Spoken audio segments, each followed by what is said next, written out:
welcome you to episode 40 of SportsShack. My name is Brandon Natali, along with Dennis Christopher Wolfgang Tui. Did I get that?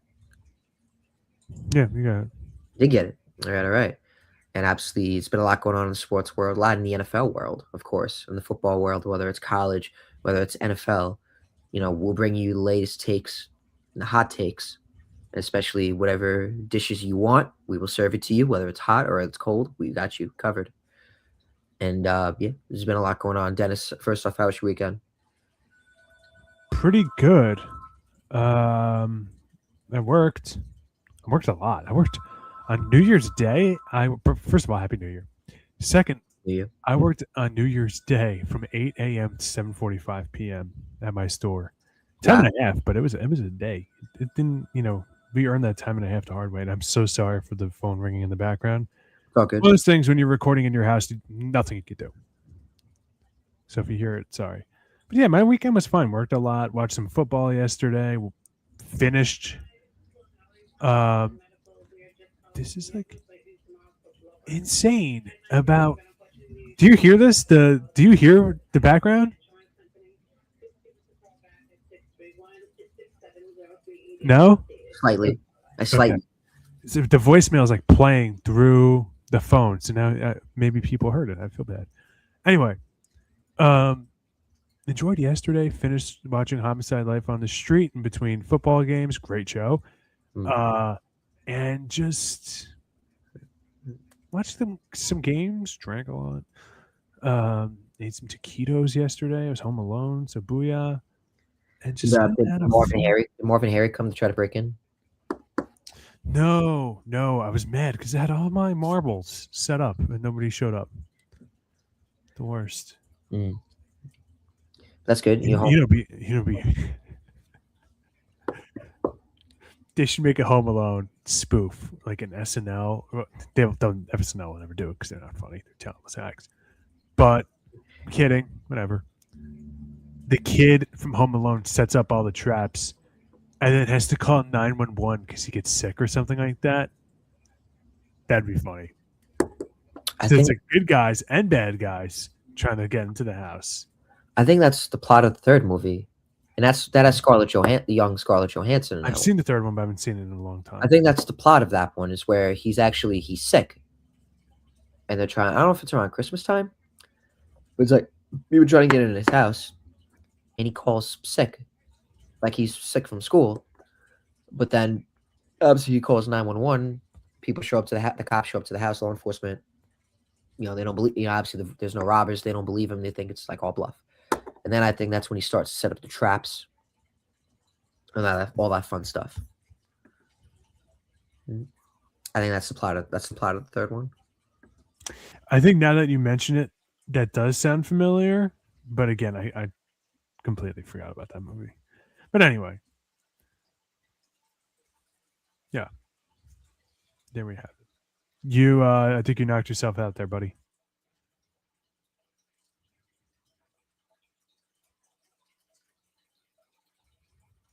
Can you hear me now? Yeah. Okay, wait, hold on one second.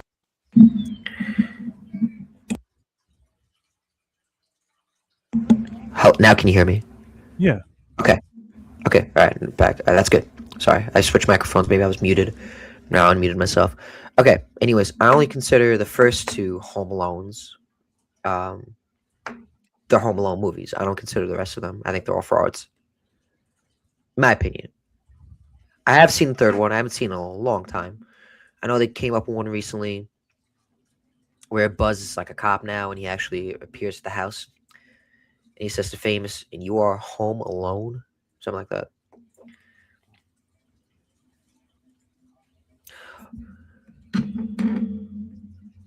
Dude, what? What? No. Typing. I'm trying to. Whatever. We'll continue. Sports. A lot happened in the world of football. I'm wearing my JSN jersey. Buddy, would you like to fill everybody in? Why?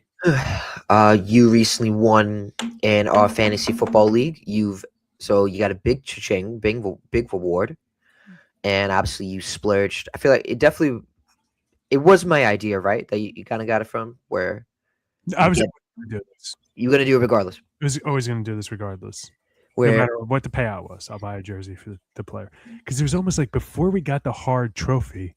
To me, this would have represented that victory. There would have been that emotional connection. mm, but that's what happened. You won in our fantasy football league. The Dennis's team won in crushing fashion. Thank you for beating the Mickey Mouse U. Bye bye. So I thank you for that. I was very happy. I was rooting for you when we made it. I was rooting for you. So obviously, Dennis's team was stacked. I know he had JSN, Jackson Smith and Jigba, Derrick Henry. Bless you. Amon Just Ross St. Brown. He had Lamar Justin Jackson, Herbert, but Lamar Jackson really was kind of a non-factor. Michael Wilson. The fact that in the championship game, the lowest scoring wide receiver, not in my lineup, on my roster, was Amon Ross St. Brown says a lot. Stephon Diggs won that. My team was a Death Star, bro. And You had a good team this we year. closed Mickey Mouse U. Ni hao, get ready to learn Dowling and Briarcliff, buddy. The way of the dinosaurs. So say hi to Hofstra's football program on the way out, buddy. Closed Mickey Mouse U. That's you bringing in Hofstra's football program. That's crazy. Yep, we won. Woohoo. And it's like, well, what are you going to do with the $1,200 you won? Well, I bought 2 jerseys that came out. It's like $200, and everything else is going right to grad school bills. Well, of course. So can't even enjoy it. But it's less I got to spend out of my work checks, I guess. Right. I think that makes up for it for sure. Correct. So good for you. But so that's what happened. So great. I'm definitely. I don't know. It's when my fantasy football season ended. Both my leagues I lost in the first round. And I kind of felt at peace. It's kind of now I can enjoy the rest of the football season without having to worry about fantasy implications. My real life team, the Jets, they suck. So fantasy in a way keeps it competitive. Football. Like I said, I'm an avid football fan. I watch football regardless, whether it's fantasy, whether it's the Jets.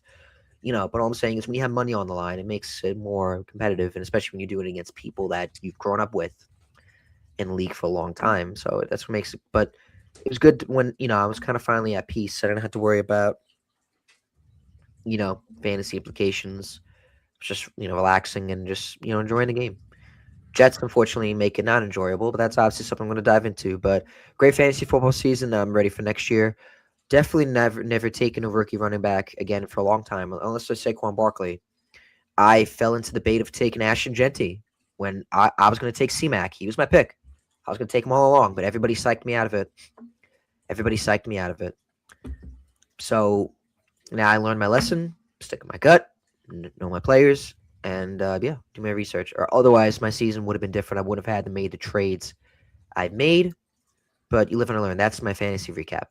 And that's why I won and you guys lose. That's why you guys overthink everything. You're talking about doing research and stuff. No. You know who's in charge of my scouting? Am I on my roster? You know who's in charge of scouting? Leroy Jenkins. We just fly by the seat of our pants. We just get after it. We just do the darn thing. Stop, the calculations and my projections are indicating. No, none of that, dude. None of that. It's my war room is me, Leroy Jenkins, childhood teddy bear, of course, and the St. Pauli girl. That's how we do it.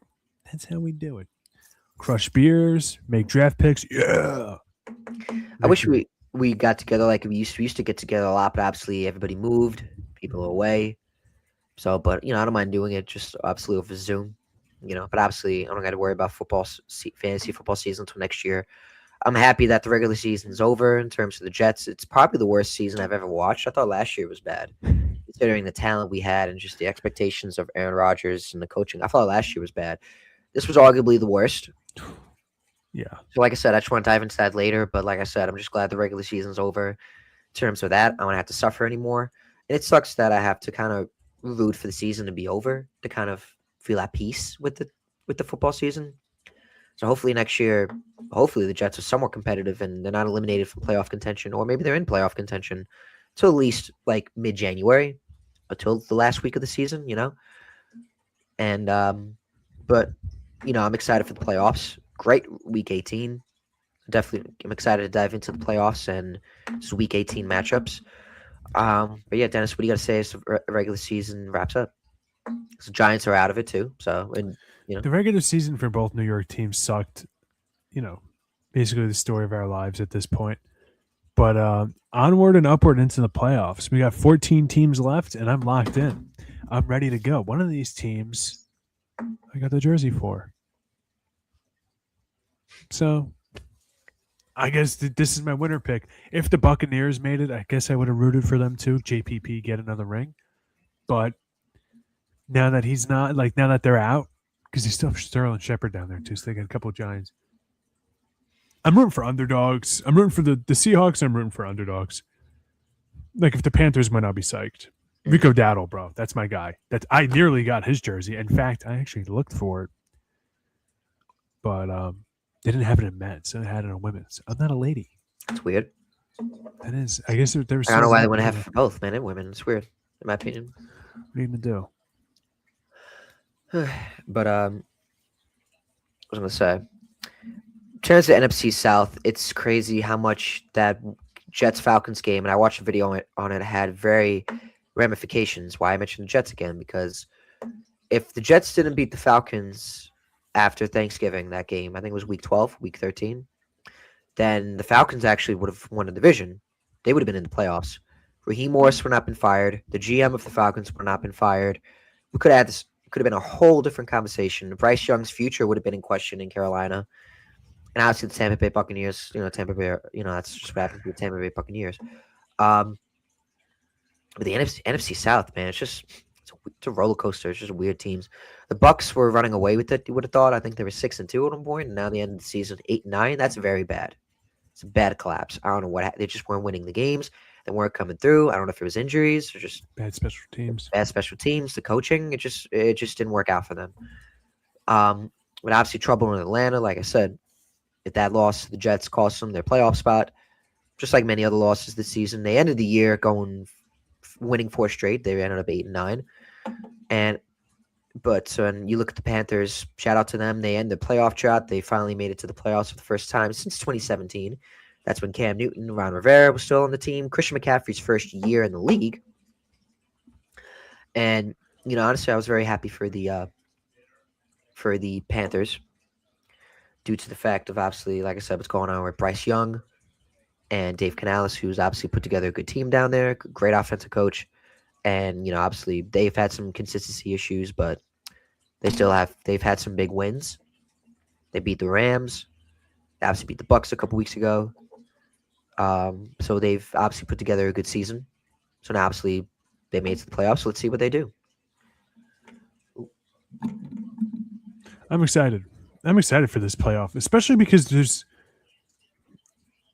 Chiefs aren't in it, and all the teams I feel like are either kind of surprising or teams that we thought.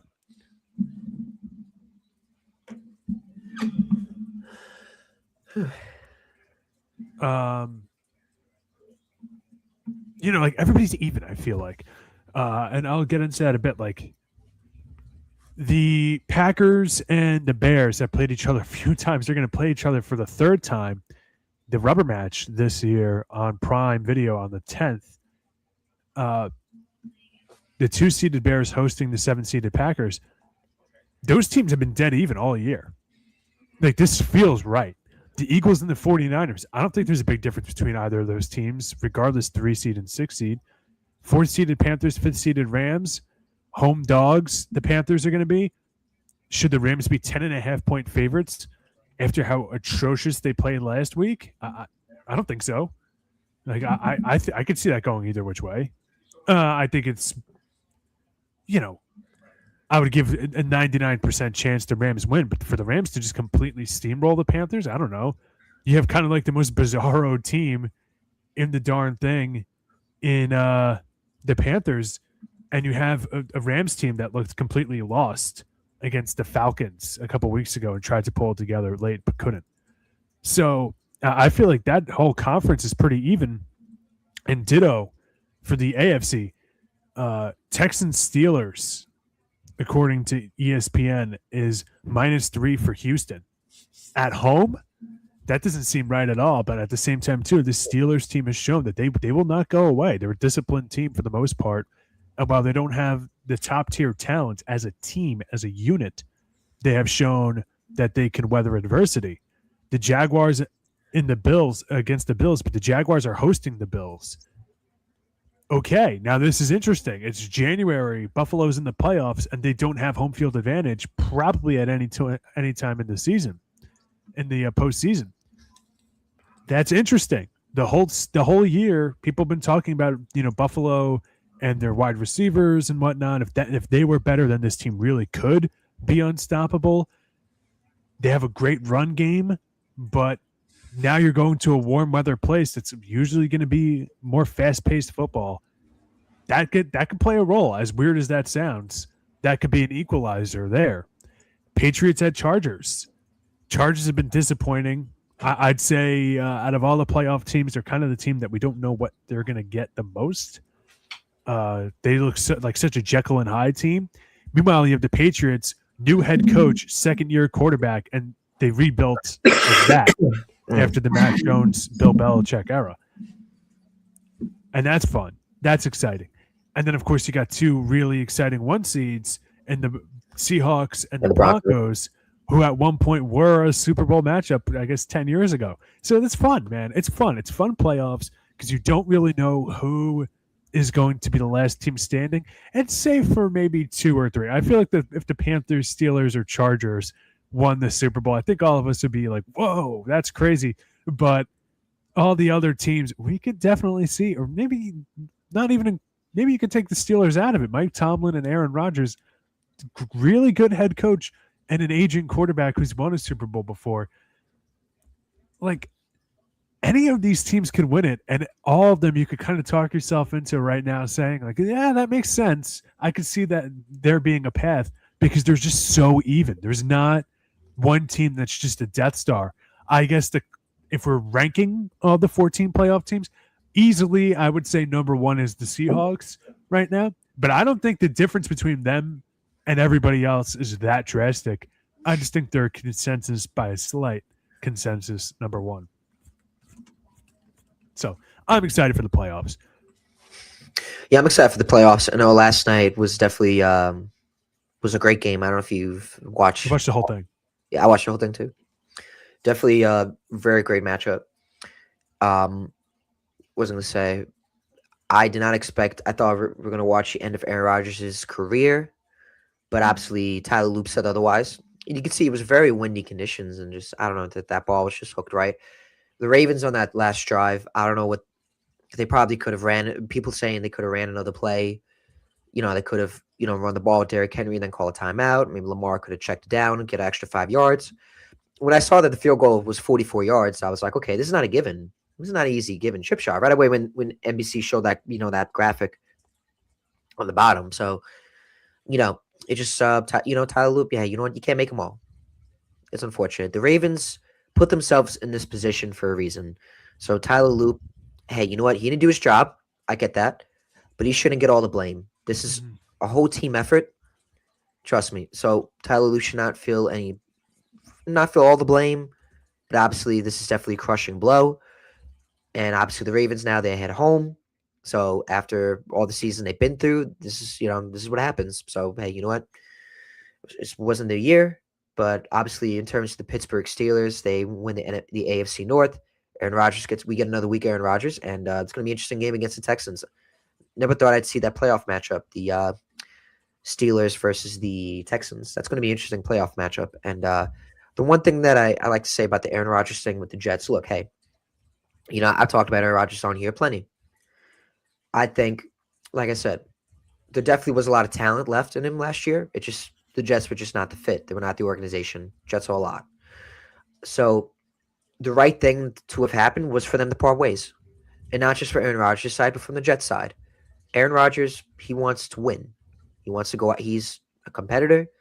He's up there in age. He wants to play another year. He's gonna want to be with a team that wants to win. And now it's the Steelers. The Jets, after hiring Aaron Glenn and Darren Muji, they wanted to rebuild. They wanted to You would have kept Aaron Rodgers. You would have basically wasted another year. Wait for the rebuild. I'm sure the Jets probably would have been 5-12 again. They probably would have had 6 or 7 wins. Jets weren't going to go anywhere with this roster with Aaron Rodgers. And I mean, that's not a knock on Aaron Rodgers. That's just a knock on the Jets.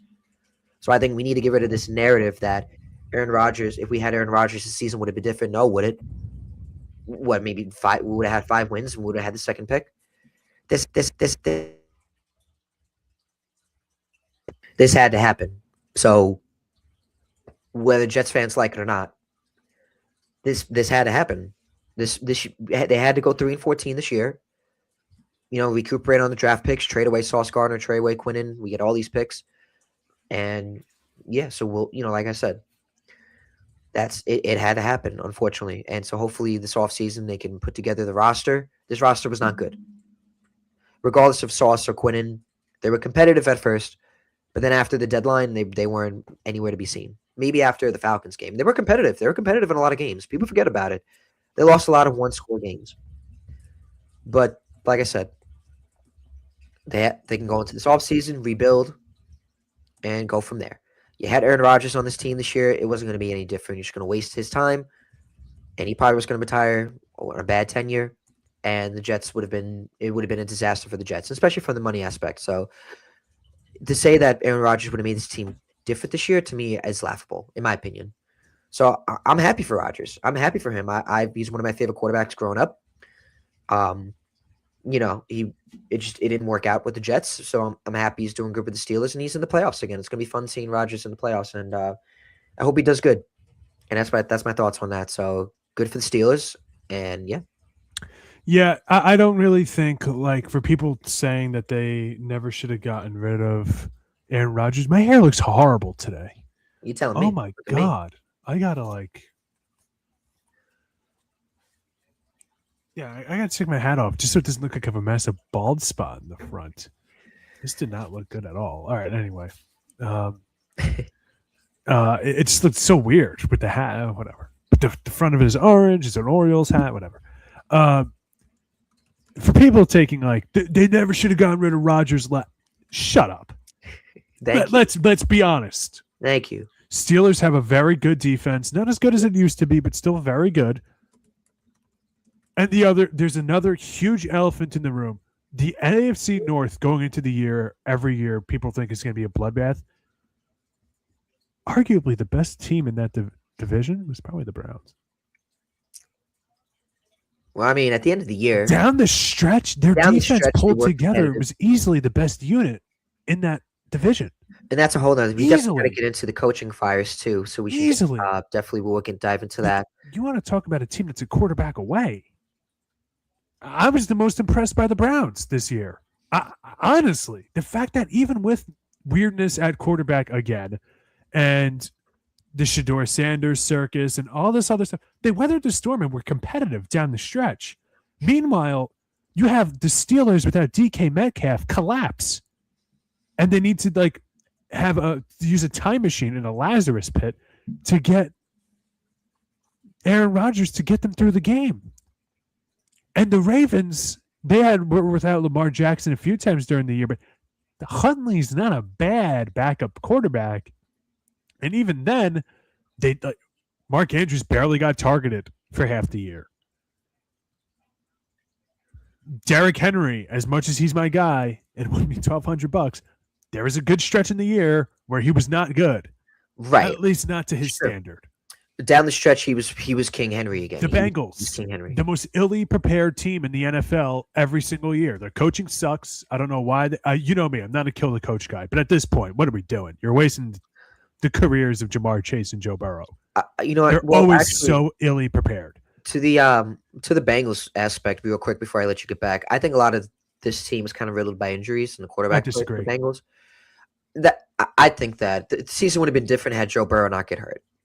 They were off to a good stretch, and they would have lost in the playoffs in the first or second round anyway.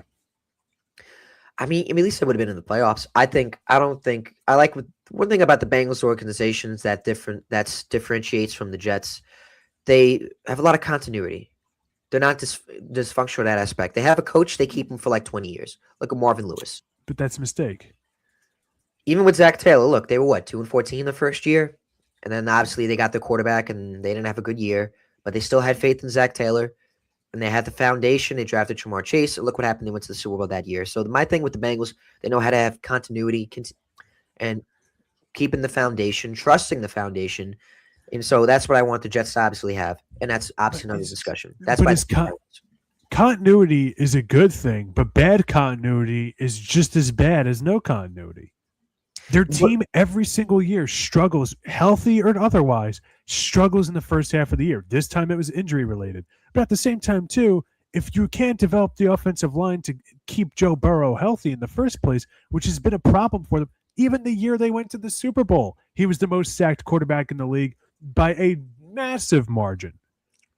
So all the mistakes they've had over the last couple of years. It's just spin a roulette of who's going to get hurt now, and even the games they win, a lot of times they improve quarter to quarter, but they come in the first quarter or the first half and they're down double digits. So I understand they got hurt and all, but they were still non-factor throughout basically the entire season. They were a non-factor. And I get it. I get it. Their defense is not strong to begin with, and Hendrickson was out. I get it. They're a high-scoring offense, but at the same time, too, they're still not scoring enough points to win games. Like I don't think that I take that team too seriously every offseason. I feel like they're going to take the leap. They never do. But I just feel like in general, a lot of people I'm seeing saying like, "Oh, the Jets should fire Aaron Glenn because he was a big part of moving on from Rodgers." I think even as bad, you just said this is the worst Jets season that you could remember. I agree because, I mean, honestly, the team wasn't competitive in most of their games when they were quote unquote a quarterback away. And what stands out to me with them is the fact that, and this is kind of the problem. If we forget the results, the Jets' offseason was honestly not that bad. The Justin Fields pickup was not a bad idea. It made sense. Hey, bargain bin guy. People have given up on him. This quarterback class of last year, aside from really Cam Ward and like a few others, it wasn't really anything to write home about. So why waste a draft pick on him? And again, you have this upside that you may or may not do. He may or may not be good, Justin Fields. Aaron Glenn was one of the most sought after head coaches. So people saying Aaron Glenn was a disaster. No, he wasn't. You're wrong. So I think that's the biggest problem with the Jets is like they had the offseason that was actually, hindsight being 2020, actually not bad. They hit everything they wanted to hit on for the most part. I'm sure they wouldn't mind drafting Cam Ward or whatever. But last year, listen, you won some games. You thought you were going to be a Super Bowl contender. It makes sense. That to me is concerning. And there's a lot of teams kind of in that boat in terms every of year. But. In terms of the Bengals, I agree with what you said. You know, the offensive line has been, I do think this coaching staff with Zach Taylor, it does have potential, but obviously they do need to improve the offensive line. Next year, honestly, though, if obviously the Bengals fail again, then yeah, that's it. That's they got to get a new coaching staff. I think they need one now. I think next year would be the year, but we'll see. Like I said, for now, they're the head coaches of the team. In terms of the Jets, the Fields pickup, it wasn't a bad idea. But looking back, I thought to myself the other day, maybe the roster wasn't really constructed to what it should be for Justin Fields. And you know what? Justin Fields shouldn't have to have like the whole world around him to be a great quarterback. Like, meaning he shouldn't have like a Jerry Rice or a Randy Moss as wide receiver 1 and 2 to be good. Like, he should be able to uplift the players. But when you look at the Jets roster, what other quarterback would have been good this year with this kind of roster? Then again, Justin Fields wasn't consistent enough, and obviously it didn't work out. It was not a fit at the end of the day. So he's going to be likely released, and he's going to hopefully get another chance with another team. The talent is still there for Justin Fields. I will still be a Justin Fields believer. I wouldn't say believer, I'd say fan. And so hopefully it works out with another team, but obviously it just didn't work out with the Jets. It was a great idea in hindsight to start off, but obviously it just didn't pan out. And so, a lot of people saying now with Dante Moore saying if he's not going to go to the Raiders, then he's just stay in college. He doesn't go to the Jets. But in reality, are the Raiders any better than the Jets? Are you kidding me? So I hate this narrative people trying to push that no one should want to go to the Jets. Hey, look, you go into an NFL team making millions of dollars, like if you get drafted, that if you don't want to go to that team, then stay in college. But are the Raiders any better? Come on. I would rather be. I think they're the same. I was about to say I'd rather be with the Jets than the Raiders, but I feel like they're the same. They both missed their opportunity to rebuild. Because now, even if you're going to say like, well, Josh Allen and the Bills are going to get old, well, now the Patriots are back. Well, we're trying to rebuild now. Well, what I'm saying is like those years that you had that you could have gotten it right, you now have to restart. And the Raiders are in the same boat. That just looks so tough. And I, honestly, again, like maybe I'm too high on them, but going into next year, I kind of like the Browns again. Like it's Shador Sanders was not bad. He struggled at first, but by the end of the year, like he looked like an NFL quarterback. Right. All right, so he's not going to be maybe the best quarterback in the league at any point in his career. So what? Like people forget a lot of players like that go to the Super Bowl, and some of them even win Super Bowls. That's fine, but the Jets, I don't know, man. They kind of they got a lot of questions that have to be answered. But I'm curious about something, unless of course you want to stay on the Jets or we want to go somewhere else. But Let's go somewhere else for a bit. Yeah, the playoff bracket, Brandon. Who are you picking to come out in the playoff bracket? Let's take a look. The first the Saturday's games. We got the Rams versus the Panthers, and then we got the Packers versus the Bears. The first game is at 4:30, and the second game, the Bears Packers, at 8:00.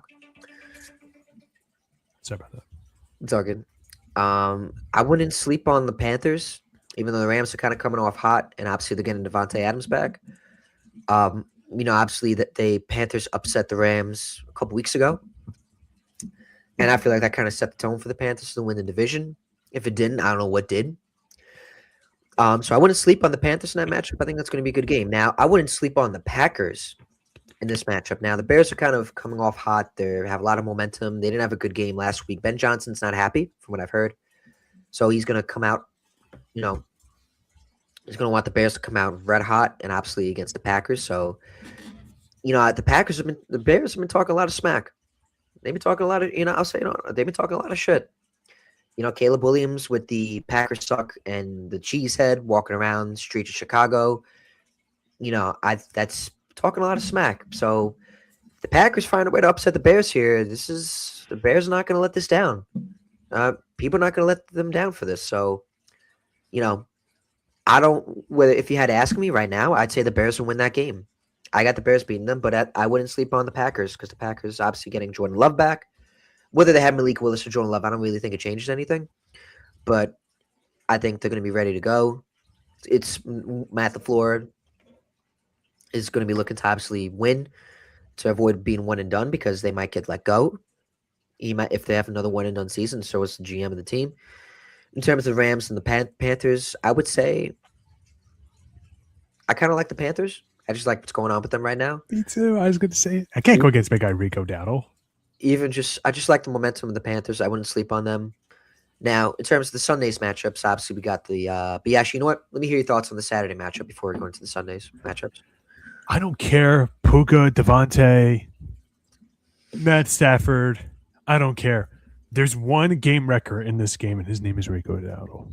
And if you think you're beating a Team Tui champion, if you think you're going to stop Rico Dowdle, who just got his ring fitted for Team Tui, you're out of your mind. You're out of your mind.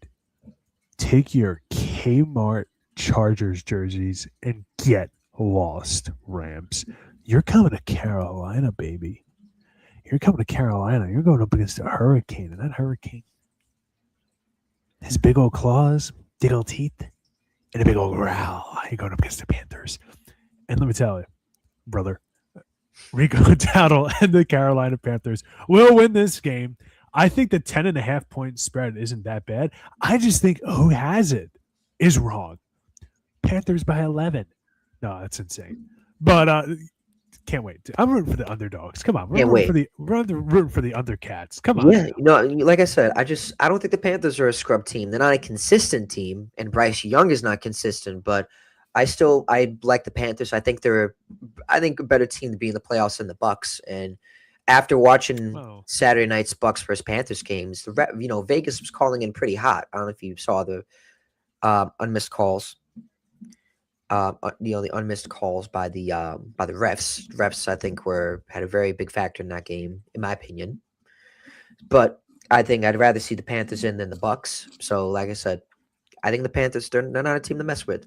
Now, taking a look at Sunday's matchups. I have Bears in the other one.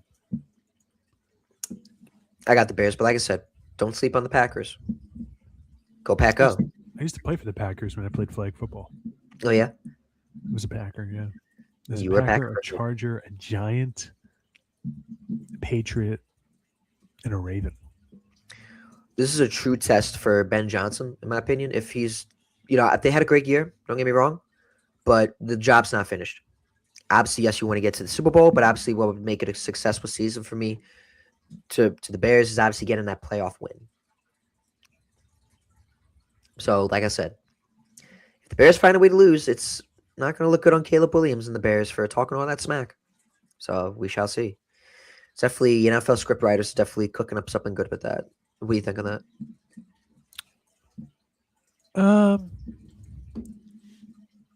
You're talking about for the Bears?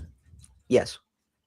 Yeah, but I don't really care. Like the Bears, they can talk that talk all they want. Like they were in a division with the Packers and the Lions, who everybody was talking about all offseason, and won the division. You could talk your talk. I don't care too much about that.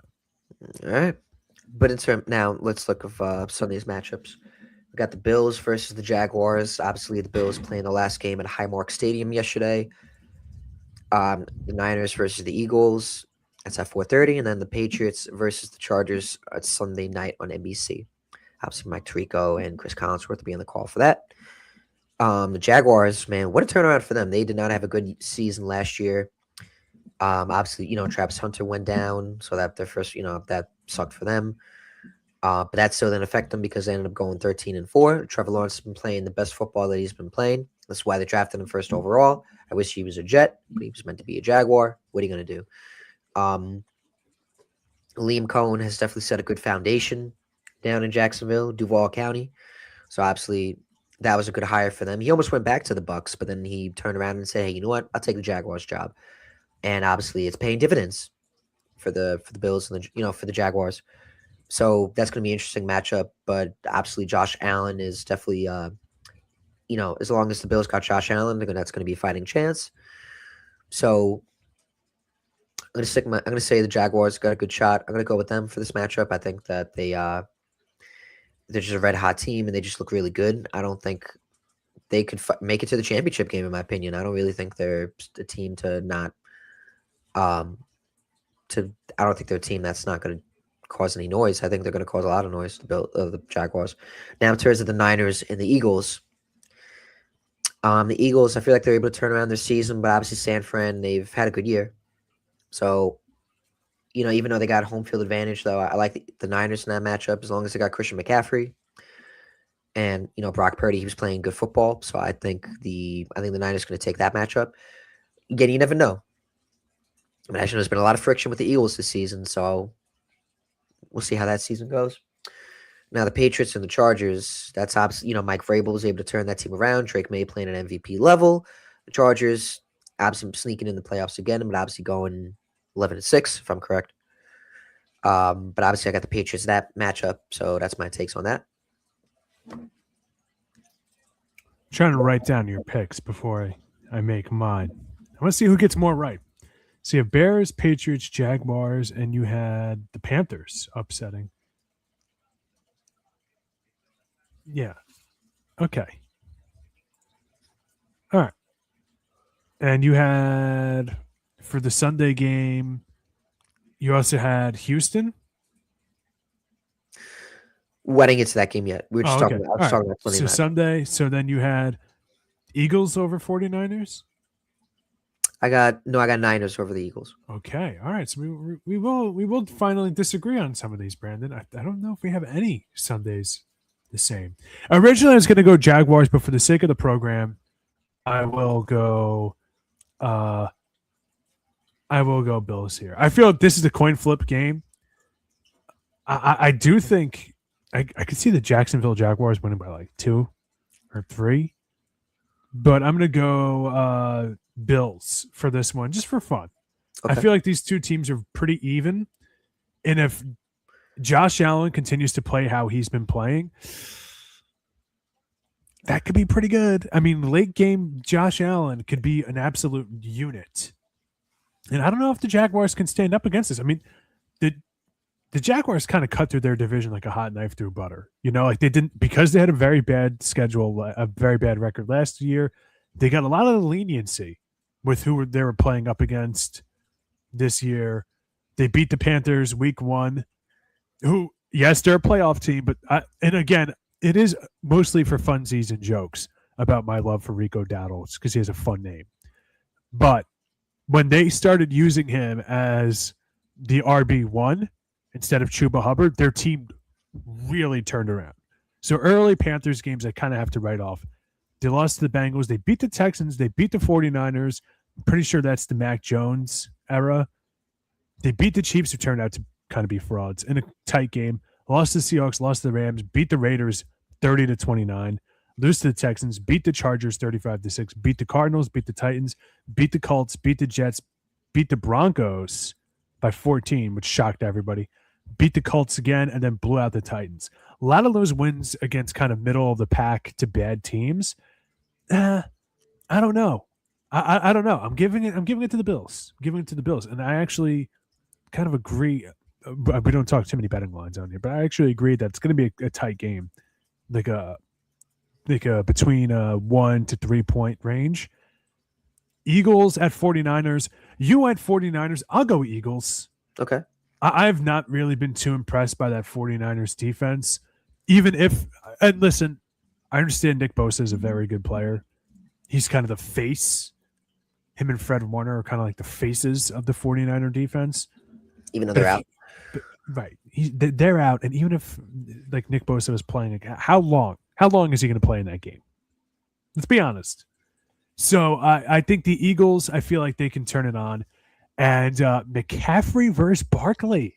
That's a fun storyline for RB dominance in the 2020s. Okay. I'm in. I'm locked in. I feel like they kind of cancel each other out. I'll concede and say McCaffrey's better.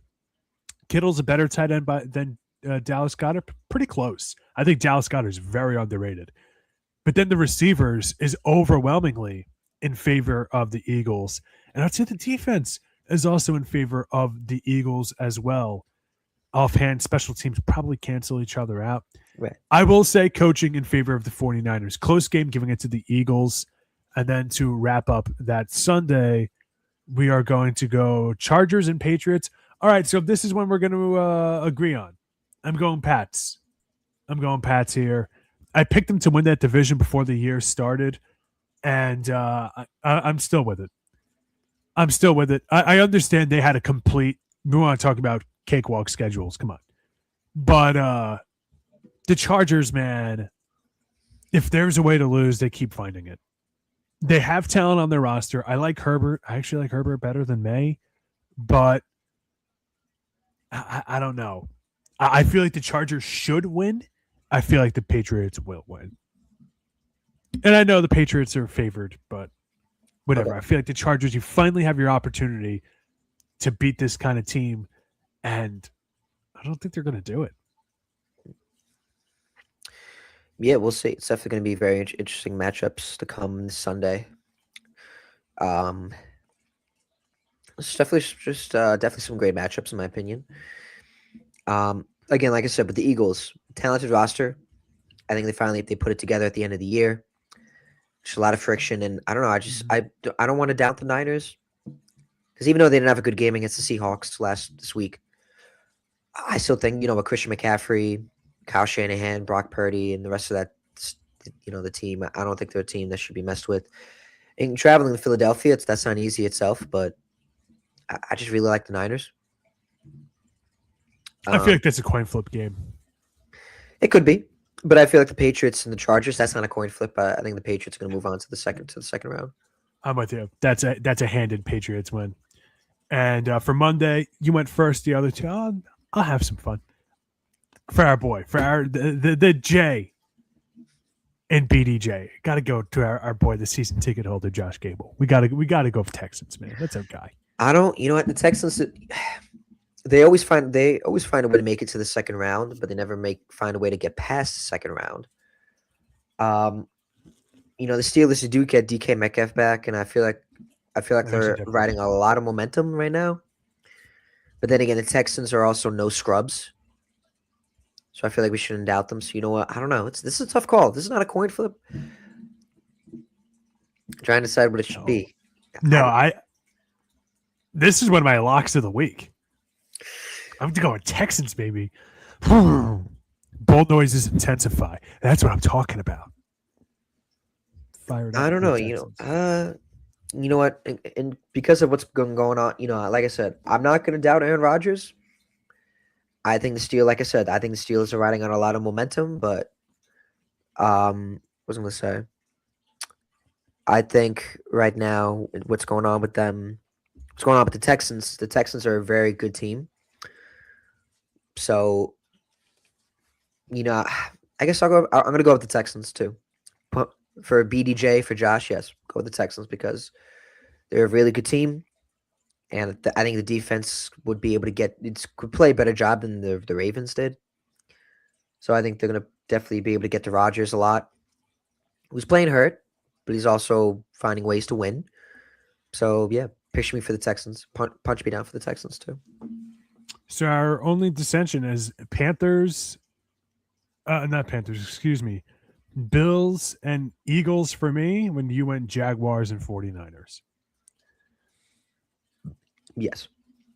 We'll see.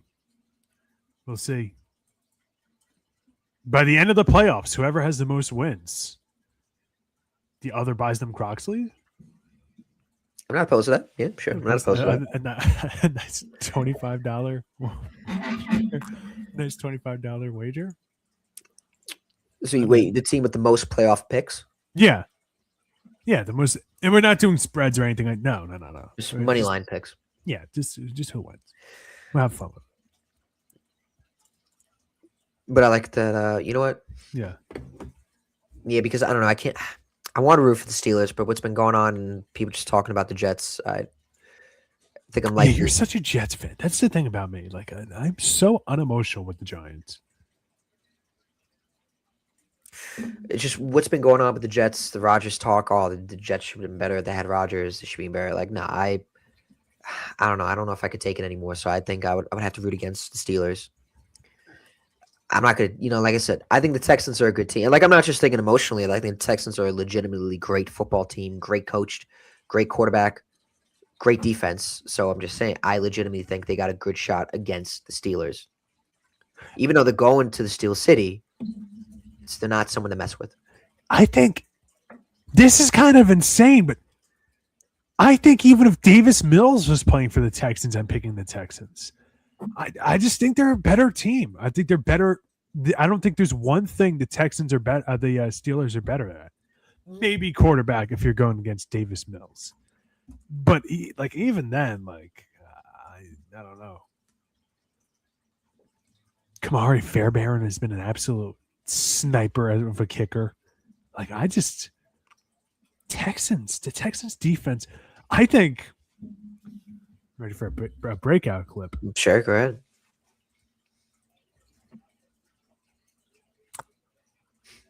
And I'm not just saying this because I'm going to be talking to him tomorrow night on our college radio.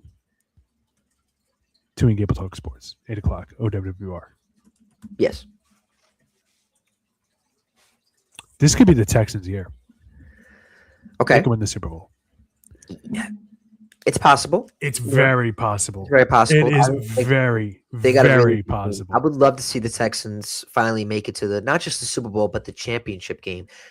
As the Texans have been around since 2002, not the Houston Oilers, but the Houston Texans since 2002, they have not made it to the AFC Championship game. They've only made it past the divisional round.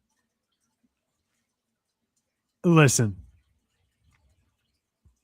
I think the Broncos are a very fraudulent 1 seed. They've shown it. They showed signs. I don't think any team in the AFC is significantly better or worse than the Texans. I could see. You know what? We'll call it Texans coming out of the AFC. Have fun. Big, bold prediction right away. The Super Bowl will go through the Texans. Okay, we'll see. We'll see. But I'm in. I'm locked in. I'm strapped. Buckle up. Okay. Seatbelt up a little. But in terms of, we should definitely, before we wrap up, get into some head coaching firing. So obviously, Kevin Stefanski was obviously let go from the Cleveland Browns, and I think it's just a stupid decision. But it's not. I don't know. I don't think Kevin Stefanski was the issue in Cleveland. Trying to make a G with my hand because I agree with you. I don't think he was the issue in Cleveland. I think, if anybody should get fired, and I'm not calling for anybody's heads, but or anybody's jobs.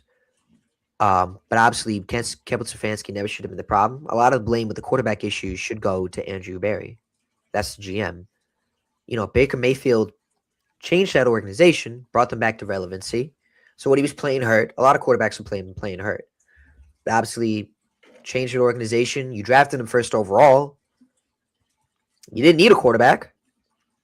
All you needed was a healthy Baker Mayfield, and you go out and you trade for Deshaun Watson, who has done nothing for your organization, has off-field issues, and then you gave him the fully guaranteed money. Traded all the way those draft picks. That set that organization back. So, and people saying Kevin Stefanski's had 13 quarterbacks. Oh, what does that tell you? What does that tell you about the GM? So you're going to tell me that's his fault? He's brought them to the playoffs twice. Broke that 18-year playoff drought. So, I think, but obviously, go for Kevin Stefanski, and I can't wait to see where he goes next. If I'm the Giants, I'm calling him in a heartbeat. That should be the next head coach. I mean, giving him a blank check. I'm giving him a blank check. And you want to hear something interesting? I feel like there's a lot of parallels between Browns great Bernie Kosar and our guy Baker Mayfield. And the reason why I say that is Bernie Kosar was not bad. Okay, again, like I said earlier with Shador saying, probably not the best, never going to be the best quarterback at any point in the league. I feel the same way about Baker Mayfield. But he was good enough. He was good enough. I mean, especially back then. But Baker Mayfield was good enough that you could have gotten more pieces around him. Signing Deshaun Watson and then extending him to the biggest contract ever while you had all those allegations going on was just a PR disaster to begin with. Right. It was just so, what the F are these guys thinking? You're finally out of this hamster wheel of mediocrity, and the first thing you do is the wrong stuff. I mean, it's like coming out of a rehab clinic and going on a bender. You're doing so good. You're doing so good. They had everything. You had everything right, and you just threw it away. And now you look back at it, and you see the way that division has kind of crumbled since. Oh my God! If they weathered this storm, whew. I would say they would have the third best quarterback in the league in that division. I'd still put Lamar and Burrow ahead of him. That's not controversial. But the rest of that team, what, you would need to draft a running back at some point? That's it? assuming you can get some wide receivers and they develop well. Some of the receivers they have are not bad. I like Cedric Tillman. I know a lot of people think he's just mediocre. I like him. Their tight ends have been good. David Njoku, and then they had that other kid, Fannin, this year. He looks good. Their defense has held up. Oh, my God.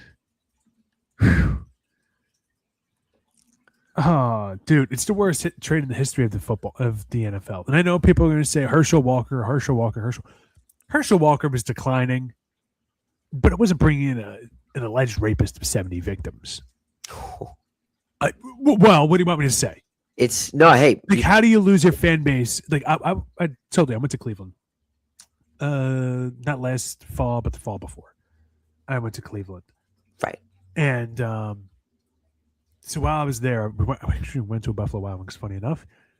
And it was a Sunday, and there was a bunch of Browns fans hanging out watching the game. They were playing the Colts, if I'm not mistaken. But I could be wrong.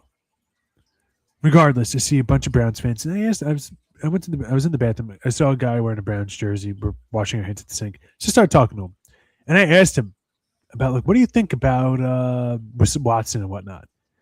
And I saw the look on the face. He's like, I'm still rooting for the Browns, but it doesn't feel good. Right. And when I was talking to other people about it there, it was the same kind of thinking. Like, everybody was like, well, I'm a Browns fan, so go Browns. But, like, this is really, it's not fun to go from rooting for the guy that people were giving up on to this guy who we should give up on.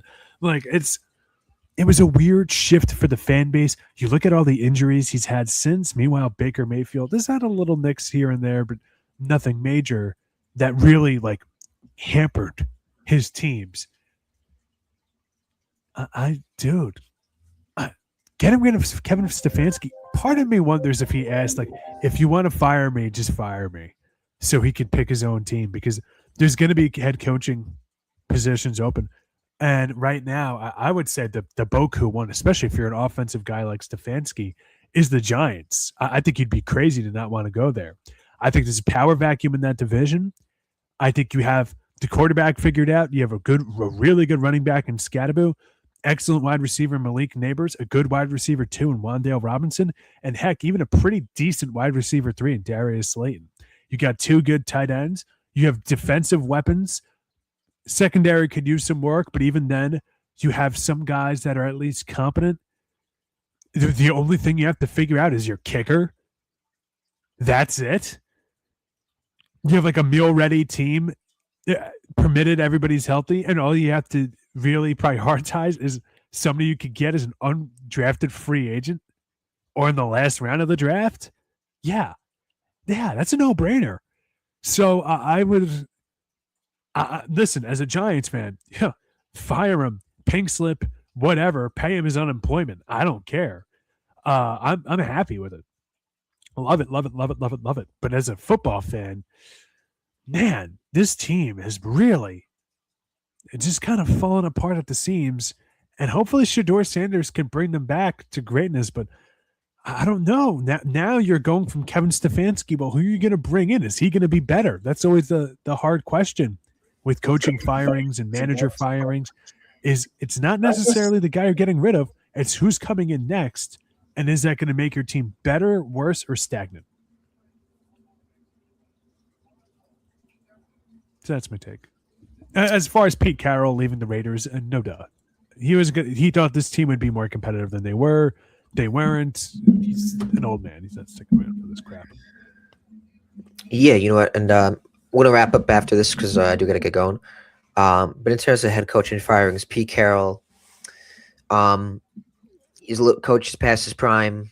Obviously, the Raiders are more in a rebuild situation. I mean, if he's going to be coaching, he's going to want to be coaching for a winning team right now, and that's going to want to win right now, and then maybe retire in a couple years. So obviously, he just wasn't a fit with the Raiders. Credit to him for wanting to coach again, and obviously, Raiders gave him that opportunity. It just didn't work out. So good for him for retiring and just getting away from the Raiders. The Cardinals, I feel Jonathan Gannon, just obviously a situation. There's a lot going on right there. They're going to get rid of Kyler Murray. Now they got rid of Jonathan Gannon. So, that's another fiasco down there. Now, obviously, with, there's going to be a lot, Jets keeping Aaron Glenn. People really calling for him to get fired, but I think it's stupid. I think we should give him another year. Yeah, that's dumb. See how it goes, but who am I? And I try to be the realistic fan as it is, but I don't know. It's, Jet fans coming after each other.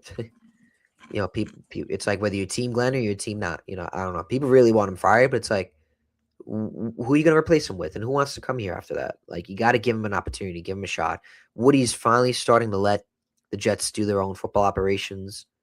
The football people do the football work. Obviously, at the end of the season, that Aaron Glenn said he's going to talk with Muji and Woody and talk about the team.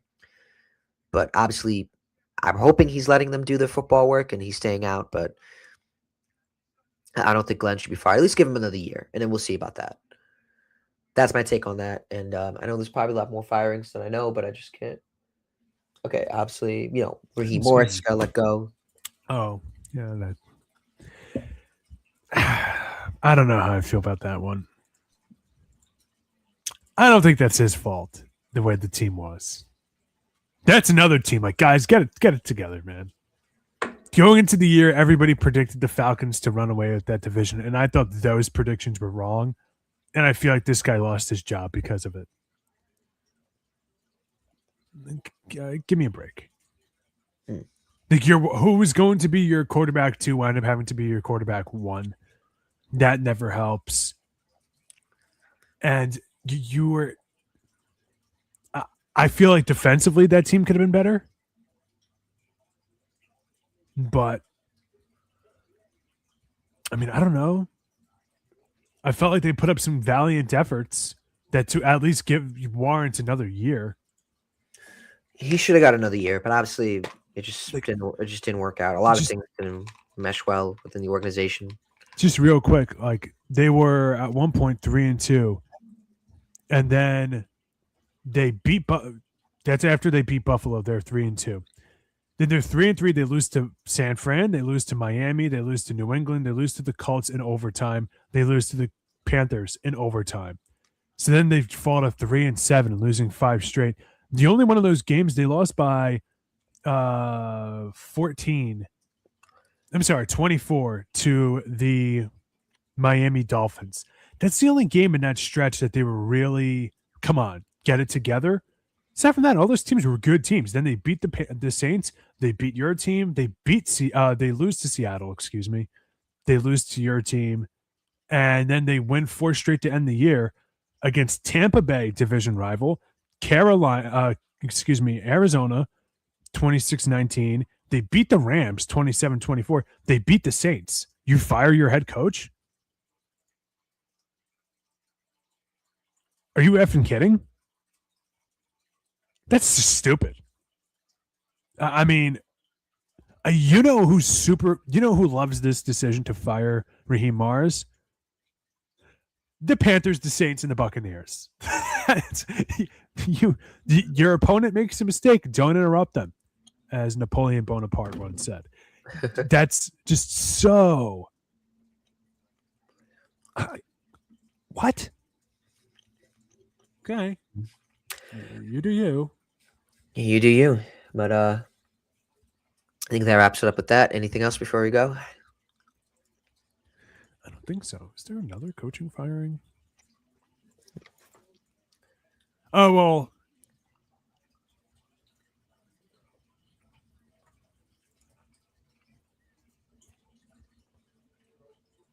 Tennessee. Hey, Dennis, I'd look to talk more, but I do. We don't care about that. Well, they happened already, so I don't think there's anything to. All right. All right. Thank you guys for tuning in to Sports Shack. My name is Brandon Jordan Talley. Dennis, I will see you later. Bye.